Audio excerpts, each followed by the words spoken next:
What is going on, Junkie Nation? Gorgeous George and Goes are back. We got another MMA superstar here with us. Of course, it's Diego Sanchez, who's going to be headlining Eagle FC 46 on March 11th versus Kevin Lee. What's up, Diego? How are you? Hey, what's going on, man? How you doing? I'm doing well. Just training and finalizing the last bit of this camp for Kevin Lee. There you go. Does that pretty much mean like now just starting to focus on the weight cut and not so much tactics and techniques? No, we're still working tactics and techniques. We're putting in repetition after repetition after repetition in the thousands, and just getting ready for this young, talented fighter in Kevin Lee, man. He's one of those great fighters that kind of fell short in the UFC, and I'm expecting the best Kevin Lee coming out of Sanford MMA. They got a great team and great group of guys out there. So, just working hard, man. Like an old Randy Couture, man. That old man used to outwork me, and he taught me, age is a little bit of a number. You know what I mean? So I'm putting that Randy Couture hard work, team quest type of work ethic, and coming in that old guy wanting to make some magic against Kevin Lee. Can you believe that man went till 48? You're 40. So you still got another 8 years to go if you have those types of genes with Couture. I don't think I'll do another 48 years, or another 8 years. But I'm excited to finish out my career in Eagle FC. I got a 3-fight contract, so that's what I have on my goal. On my vision board, it's 3 victories in Eagle FC. Get the Eagle FC 165-pound. What is it? Super lightweight. Super lightweight. Yeah. Super lightweight belt, and go from there. Hopefully either end my career in Eagle FC or I've given consideration to going into the BKFC world and taking off the gloves and doing that. Given if it's the right opponent and the right payday. Diego, we just spoke to Kevin Lee, and he spoke highly of you. He remembers watching you in college, and we asked him, did you ever think to yourself, man, I might fight that guy one day? He goes, I got to be honest, I didn't really think that because that was back in 2006, 2005, when you were kind of doing your thing through Ultimate Fighter, and then you started, your journey through the UFC. But, man, he is pumped to fight you, and he's actually hoping that maybe one day from college, or that day, college kids are watching him fight you, and then one of them might want to fight Kevin Lee the same way he thought, like he liked to mix it up with someone that he was watching on the big screen.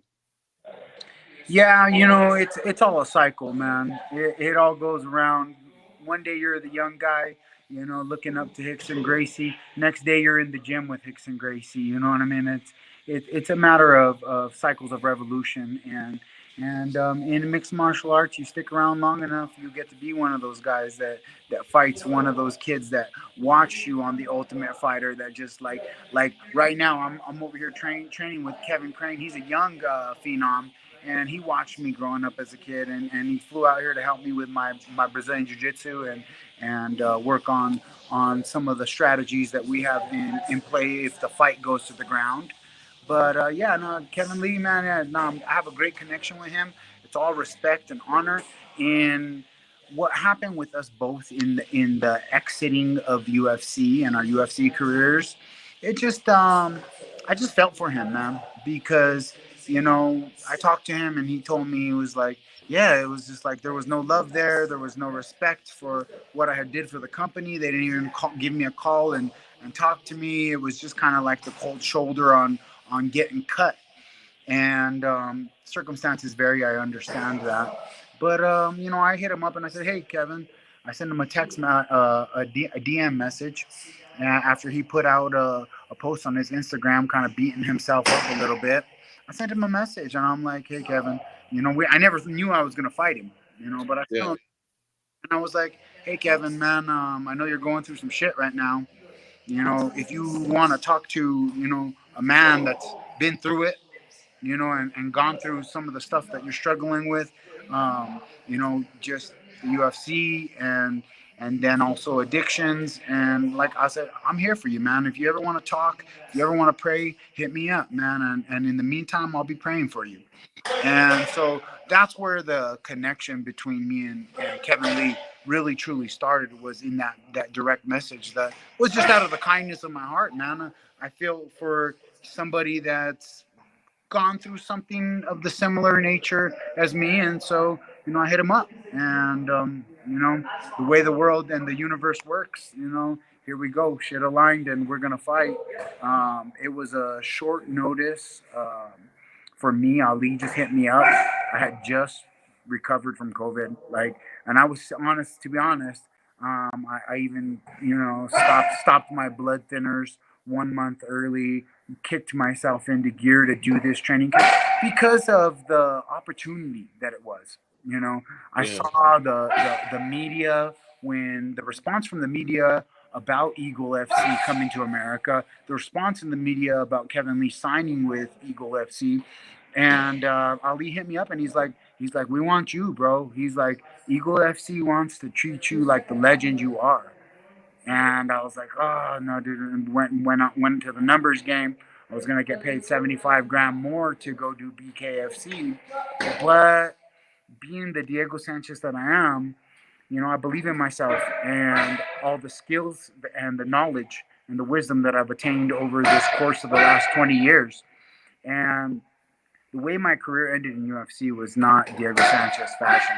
That was orchestrated by my handler. And so, I really wanted to truly finish my mixed martial arts legacy and career my way. Diego Sanchez intuition, intuitiveness, working through whatever I got to work through, but being trained and smart, and doing my martial arts, Diego Sanchez martial arts. You know what I mean? Like, everything that I've learned over the course of a career, I've worked with everybody, man. I've worked with the best in jiu-jitsu. I've worked with the best in striking. I've worked with everybody from everybody. And so now it's my time to go out there and show my true skills, because with Kevin Lee, he's 29 and I'm 40, and he's a very athletic man. And so, with that being said, going into this fight, the only thing that can really win me this fight is skill. Skill and understanding, timing, speed, and making the right move at the right time with zero hesitation. And so that's what I'm doing. I'm in shape. I'm getting the best shape that I could get in 6 weeks, and I'm coming with my A game. I'm excited for 165. It's a new weight division. My frame fits that division, so it's looking good, and I'm excited for it. All right. And Diego, so let me clean a couple things up here. You mentioned some interesting stuff. Did Kevin reply to your DM, and did you guys chat, or does he? No, but he never replied to the message. But Because I thought that was cool that you did that. When we met each other in person, I could feel the love. I could feel the love. I could feel the connection. As okay, I can't just fucking get in my mind and be like, fuck this guy. Yeah. I gotta respect this guy. Like I gotta respect him. He's respecting me. It's love. It's not hatred. And so we're going out there to compete. You know what I mean? And I've been hoping that Kevin Lee's been thinking that he's gonna fight a washed up old Diego Sanchez. You know what I mean? And so yeah, I'm hoping that he's been taking it easy.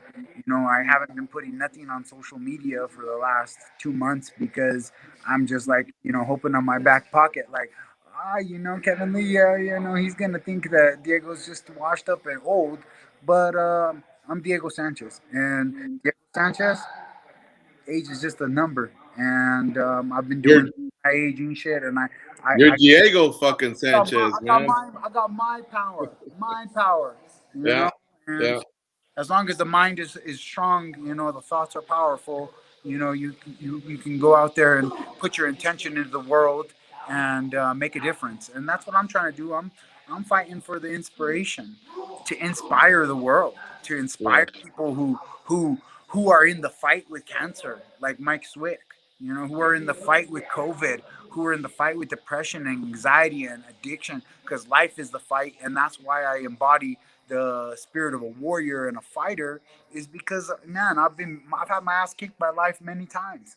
You know, I've fallen and I get back up. I've fallen and I get back up. You know, God has my back and keeps pulling me out of the darkness and protecting me and keeping me strong. So now I'm here on a mission. I got a mission. You That know. was cool. That was cool that you gave a shout out to Mike Swick. He's one of your brothers from Tough One.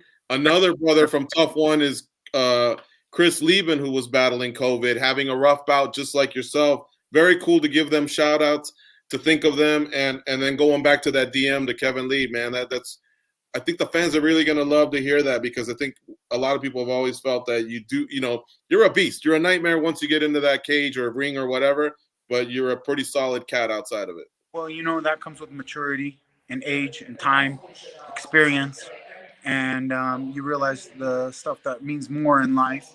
And as a combat warrior who's been a pioneer through all of the evolutionary states of mixed martial arts and UFC, I've seen, I've witnessed, and I made the mistakes. I've done the dumb shit. You know what I mean? I've made all the mistakes. I've done that.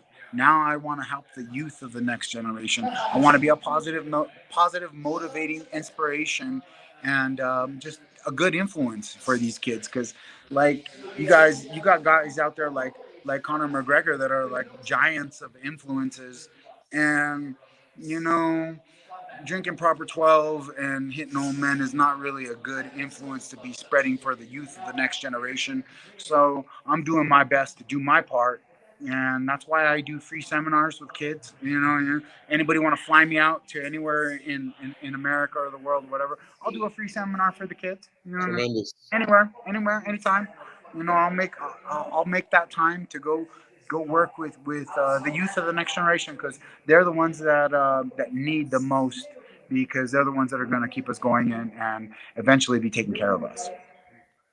Diego, there's one thing that we've always learned from you from early on, even the first season of Tough. You're very big on visualization. But this time around, it's going to be a little different because you can't visualize an octagon, Bruce Buffer shouting your name. Everything's going to be a little different. Has it been difficult to kind of visualize that situation with this being a new environment for you? No, not really, because for the press conference, I was down at the FLX Cast Arena in Miami, Florida, and I got to go get in the cage and move around and just get a little feel for it. I know the arena and I know the venue, so it's not hard to visualize, but it's more just visualizing what are going to be the attacks that Kevin Lee comes with, and how am I going to react to his actions. And it's only a matter of time before Kevin Lee's trying to take me down. And so I have to fight smart. I have to use the distance properly. I have to use my kicks effectively. I have to use my strikes effectively. I have to, work both stances. I have my work cut out for me, but I have the mind power to put the game plan together for myself. As I'm coach now. You know what I mean? I'm Coach Sanchez. I'm coaching myself. I'm training myself. I'm managing myself. And yeah, the managing stuff, that kind of gets to be a headache during training camp, having to take calls, trying to figure out stuff and all that. But I'm 40 years old. I'm a man and I'm mature, and I got this great opportunity in front of me, and I really truly do believe, with faith in my heart, that Khabib wants to improve the sport of mixed martial arts, combat sports, improve with, just adding the unwavering moral and ethic that this man has, coming from the Muslim background. They're diehard. You know what I mean? Muslims are diehard when it comes to their faith. They're praying 5 times a day, getting on their knees and stuff. Like, that's good ethics. I don't care what anybody says. I'm a Christian, but that's ethic. That's discipline. And I think with what Khabib's going to bring with his team and his Russian connections, his Muslim connections, I see a real future in Eagle FC, and I think they're going to change the sport. I think that they're going to change the sport. I think you're going to see a lot of fighters going to Eagle FC. I really feel a movement happening, because UFC, you could say what you want about them, man, but they don't give a shit about the fighters. It's a greedy organization it's based on greed. Like it's greed, and it comes from Sin City. And this shit is not. They don't. I was the original Ultimate Fighter, and I ain't making a pity party for myself, but I was the original Ultimate Fighter, man. 60 million in the hole, and man, I stuck with the company all those years. I put in all those bloody, exciting fights, man. But me fighting Clay Guida on national TV, me knocking out Joe Riggs on national TV, all these national TV fights. This was before the internet. This was before the internet happened. This was you had to watch shit on TV, and I helped with the expansion of this company. And in the end, there was just no love there. You know what I mean? Like I just wanted to have UFC help me out. You know what I mean? Send me to some fucking doctors. You know what I mean? Let me get some MRIs on the company. And if I got some shit going on, like with joints in my body, it's a hard sport. That's all it was. And there was no love in that company. No family value.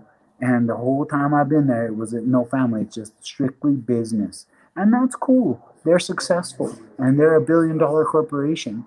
But Diego's about family. And Khabib, you look at Khabib and you watch his fight with Conor McGregor. You watch him jump over the fence. You see him go after. That's because he was protecting his family, and his father was his family, and these values of family values can also transpire and go into a company, because everything trickles off the head of the source. And if the source is greed, everybody's just gonna be greedy little fucks and fucking fuck the fighters, and let's get rich, and investors get rich, and Dana get rich, and that's the game of the UFC. And so I'm so happy and excited. Yeah, I'm taking a pay cut, but it's all good, man. I got to do this shit in a more natural, a more pure element of honor and truth. And so that's where I'm at right now. And I'm excited for Khabib and Eagle FC, what they're doing. I'm excited to have Kevin Lee, who's a big name. And, so I go out there and I defeat Kevin Lee. That's a statement. That's a statement that, hey, man, we all doubted that guy, but shit, he still had some shit in his back pocket. He still had some tricks up his sleeve that we didn't think him to be capable of. And so, yeah, that's where I'm at right now. I'm happy, and I'm contento.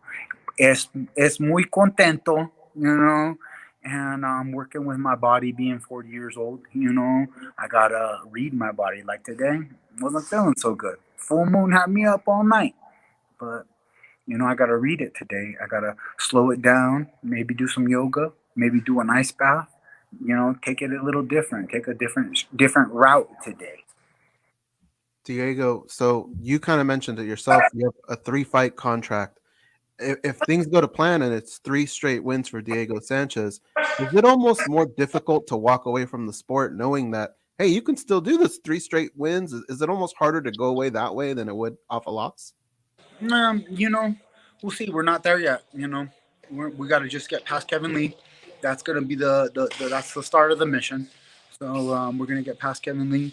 We're gonna take care of my body, take care of my health, and go from there. But I truly have faith that it will be, 3 fights, and we'll reassess at that time.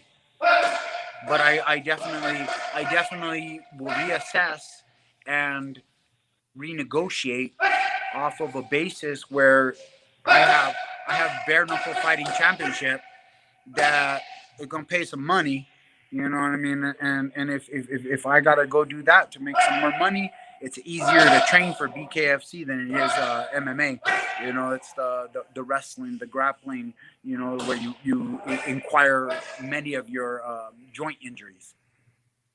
Hey Diego, I got to tell you, as you were talking about rigs and all that, we lived through all that. We've covered the sport for a while, and in studying for the interview, boy, it was really incredible to see you made it to 17-0 with that Riggs KO. That is simply amazing. And then you got to 21-2 before your title shot. Do you ever get, I don't know, do you ever get nostalgic or just give yourself goosebumps thinking of those days because that was one hell of a start to an MMA career, man. 17-0. That doesn't happen too often. Yeah, no, you know what? Really, it was hard work, but it was self belief, man. I had faith in myself. When I went on that mission, when I did the UFC Ultimate Fighter, when I won the King of the Cage title, I went 12-0, and I did this all in like 18 months. Like it was like 17 fights in like 18 months. It was something crazy like that. You could look it up, and it's a bunch of fights in a shorter period of time. And so, yeah, no, it's now it's just same thing, hard work, sacrifice, dedication, nothing really. You just gotta take your experience, analyze it, digest it, and find understanding, because you could know something, but you could know something and not really understand it, And so I feel like I'm coming into the point in my career where I'm understanding combat a lot better. I'm understanding the distance. I'm understanding the range. I'm understanding the footsteps. I'm learning how to move on my feet correctly. And I didn't figure that shit out till after 17 years in the game. And so, good thing I'm still healthy enough, young enough that I could still get in there and do this, because it's the skills that I want to show. It's the skills. I want to go in there and show that I'm not just a mentally tough fighter, that I'm not just a physically durable street fighter from Burque, New Mexico, a dog off the leash, a pit bull. I want to show that I'm a cerebral fighter too. I want to show that I understand this, that I'm not just going out there throwing the gamble, throwing the lottery, just getting crazy, running into fire like I used to. I used to run into fire. I was, the barrels were on me. I'll run right to that barrel. I'll say, I'll take a couple bullets to get inside and take you down and ground and pound you. Now, I'm opening my eyes up, and I'm going to use my skills, use my strategies, use my striking skills, and set up my masterpiece. You mentioned that you're doing everything on your own right now. So what gym are you at right now? And is there no one that maybe just even oversees it? Like you're really your own coach? Who will be the team you bring with you to Florida? I got a team. I got a team of guys. Frank Lesser is my striking coach. I got Jose Garcia as a jiu-jitsu coach. I got Kevin Crane as another jiu-jitsu coach. And I got my advisors, but I run this machine, and so this is my body, this is my mind, that is at risk, and I'm the one that's taking the risk and going in there. My team wants me to win. My team wants me to be successful. So I have a support system around me. I have people that are text messaging me and calling me, Diego, we got to do it. It's about the work. It's about the work. We got to do the work. We got to get to the mountain. We got to get to the gym. Are you at hot yoga right now? That type of coaching, yes, I have. But as far as putting the game plan together and everything, that's all me. That's all what I've learned. That's all what I know. And when I get out there, I'm going to assess the situation. I'm going to be waiting for his overhand to a double, his jab overhand to a double. I already know. I know his moves. I've already been watching. And I know this man's gonna try to take me down. Once I tag him up a couple of times, he's gonna come in for the takedown. That's why I'm putting the serious time in the jiu-jitsu room. If it goes to the ground, I know jiu-jitsu. You know what I mean? Like I know how to take a leg. You know what I mean? Yeah. Take an arm, take the neck. I was just saying to finish, in studying for the interview, and I went back to your Instagram at Diego Nightmare Sanchez UFC. I go down to that pic and see you and Nick Diaz. You said something really nice about him, OG in the sport, respect. He had a nice comment for you. That was really, really cool to see, man. I dig stuff like that. You know what I mean? No. That's cool that he commented, because I didn't see that comment. But me and Nick, man, we started out nasty, evil hatred for each other. Like this guy was sending me emails saying "fuck your mom and your dad," you know what I mean? Like he had me heated. He had me fired. I was running the beaches in San Diego, freaking, oh, I'm gonna kill this guy. And so we really had real hatred for each other. Oh And wow. out there and we battled it. We both become our own legends in our own sense, you know. And later down the road, you know what I mean, we're all love. You know what I mean? Me and him, we seen each other, we give each other a hug, you know, drink a beer together, you know, smoke a joint together, hang out for a while, you know what I mean? Nice. Doing, you know what I mean? I hope you're doing well, doing good, you know, have some story time, you know, have some talk, you know. Yeah. I love the Diaz brothers. Those guys are revolutionists of the sport themselves. I'm very happy for Nate. You know, there's only three people to ever get leverage on the company UFC. The first one's Conor McGregor with the Irish mob coming in. You got Nate because he beat Conor, and then Yeah. you got Masvidal because he beat Nate. And like so, that's like the only three guys. Maybe Brock Lesnar. You can add Brock Lesnar to the list. Okay, but those are the only guys that ever really accomplished it, man. And so hats off to them for what they did. You know, I wasn't able to do it. You know, I wasn't able to get my leverage on the company ever. You know, but I enjoyed the ride, man. I enjoyed the ride. I enjoyed the days with Burt Watson and Stitch working on me in the corner. You know, Yeah. I enjoyed the days of the Fertitas, man. Those were the best days of the UFC, in my opinion. I Yeah. Cheetahs will always come back. Lorenzo will always come back, give me respect, give me honor, come talk to me, make me feel like family, you know? And Yeah. I felt like I was family with Lorenzo. I meet up with him, do a sparring session with him at his gym in UFC. You know what I mean? And then it's just, you know, once the Fertitas were gone, the company changed. Everything went different. You know, it is what it is. I wish him the best. I wish Dana White and the UFC and the entire staff the best. I love you guys. I still love you guys. You know what I mean? There's no there's no bad blood on Diego Sanchez and the UFC. I really truly am appreciative for having my career with them and what they were able to do in the explosion of MMA and UFC. Nice. Nice shout outs to Burt Watson and Stitch Duran, two legends. And since you said you hadn't heard the comment, I'll just read it to you. Nick Diaz responded to you and said, "Hope you're doing well, bro. Much love." So that was really, really cool. Thanks, Diego, so much for the time today. It was a blast to catch up with you on so many subjects. You're a legend of the sport. The legacy still continues. Can't wait to see you and Kevin Lee on March 11th at Eagle FC 46 on the FLX Cast app. Free downloaded, folks. And for more information, go to eaglefc.com. Take care, Diego. We'll talk to you soon. Thank you. Appreciate it. You have a good one, bro.